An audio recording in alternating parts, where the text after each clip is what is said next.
O tempo está passando. Cada vez que nós pegamos essa ampulheta e viramos ela, o tempo começa a ser contado, sempre na mesma velocidade, sempre na mesma intensidade e num fluxo contínuo. Até que em algum momento, toda a areia que tem na parte superior vem parar na parte inferior. Quando isso acontece, na parte superior só sobra o vazio, o vácuo. E na parte inferior, apesar de ter a areia, não vai haver mais movimento ou não vai haver mais vida.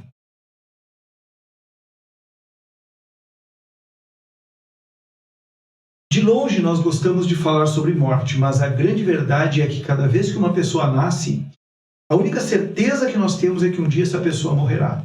Existe um ditado popular, inclusive, que diz que a única certeza que nós temos na vida é que um dia morreremos. A única coisa certa da vida é a morte. E isso, apesar de ser uma verdade eterna e uma verdade que jamais vai ser contestada, apesar da ciência buscar artifícios para longevidade e tal, um dia a morte vai chegar. Só que é um assunto incômodo. Mesmo nós que esperamos ir para o céu e morar com Deus no dia em que morrermos, não temos pressa nenhuma de morrer. Isso é uma grande verdade. Mas a morte é tratada na Bíblia como algo tão importante que foi através da morte que Cristo nos livrou dos nossos pecados, que Ele alcançou para nós o perdão dos pecados, pois na sua morte é que Ele pagou a dívida que era nossa e não dele.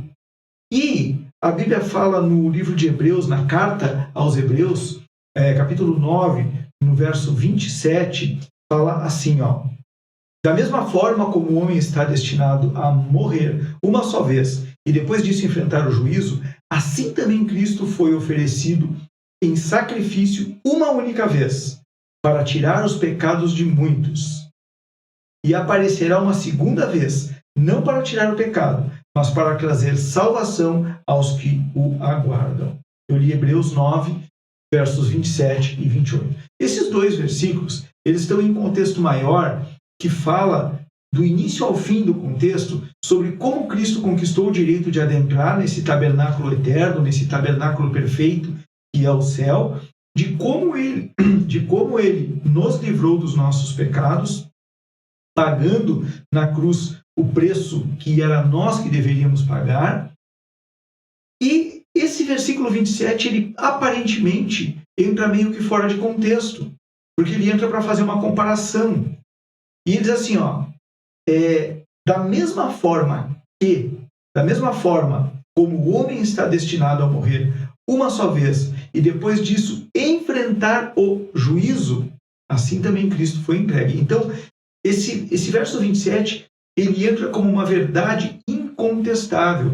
Tanto o escritor quanto os leitores dessa carta aos Hebreus, eles tinham isso como uma verdade indiscutível.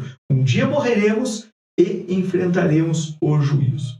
Preste atenção, morrer uma única vez e depois dessa morte enfrentar o juízo. Ou seja, se existe alguma chance, se existe alguma oportunidade de você conquistar ou receber o perdão de Deus, é nesse momento, nessa vida aqui.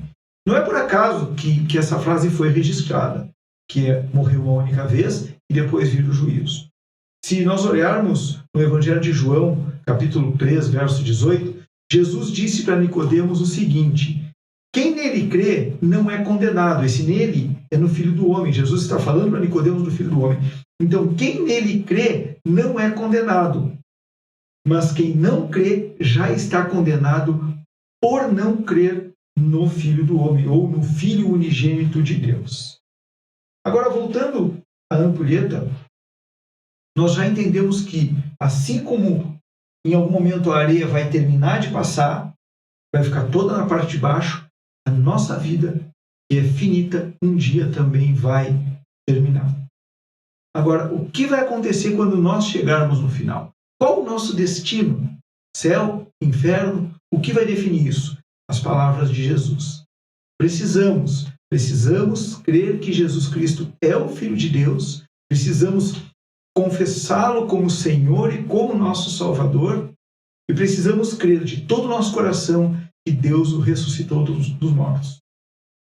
Um dia, esse corpo estará vazio e sem movimento, em um caixão e será enterrado numa cova ou cremado num forno.